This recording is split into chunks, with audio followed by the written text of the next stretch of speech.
Hello and welcome to my lecture number 5, another part of lecture 5. You can call it third part of lecture 5 or part C of leadership lecture.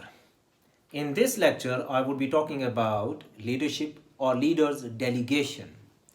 What is delegation? Why delegation is important and why not many people or many leaders they try to delegate. So why delegation is important? Before I say or tell you the reasons why delegation is important, I would request you to pause my video and comment below. What do you understand? What is delegation? How do you define? What is the concept of delegation in your mind? Okay. So delegation, why delegation is important? It means that number one, free time for other activities.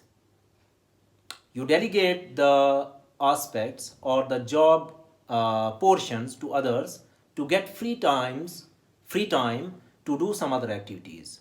Second reason, it helps you. Delegation helps the leaders to develop the followers or train the subordinates to take the charge in future.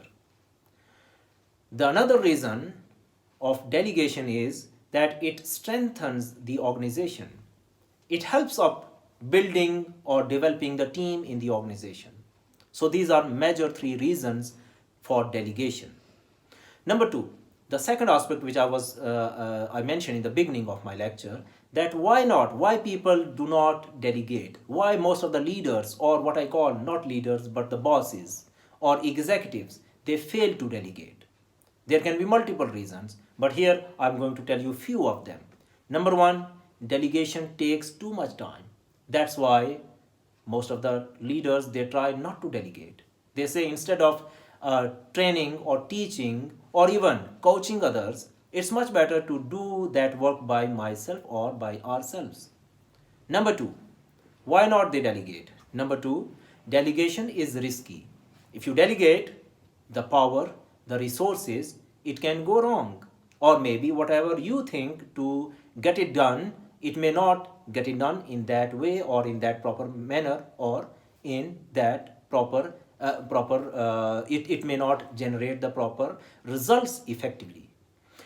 The next why not people delegate is the job will not be done as well.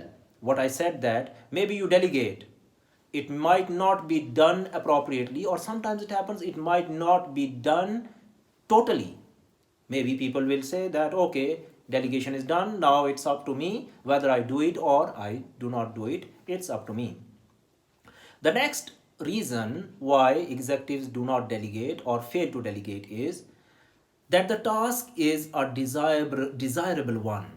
That some tasks which you don't want to delegate, maybe it is a desirable one and you want to do it by yourself. And that's most important thing for not delegating the task. Or the last reason could be others are ready or already too busy. Maybe the person who is effective, or what we call the professional to whom you want to delegate the tasks, so that person or those people or that team is already too busy, so you don't want to overburden them. So these are the reasons why people delegate and why not people delegate. My name is Dr. Zia. Please subscribe, press the bell icon and share with your friends. See you in my next lecture. I thank you very much.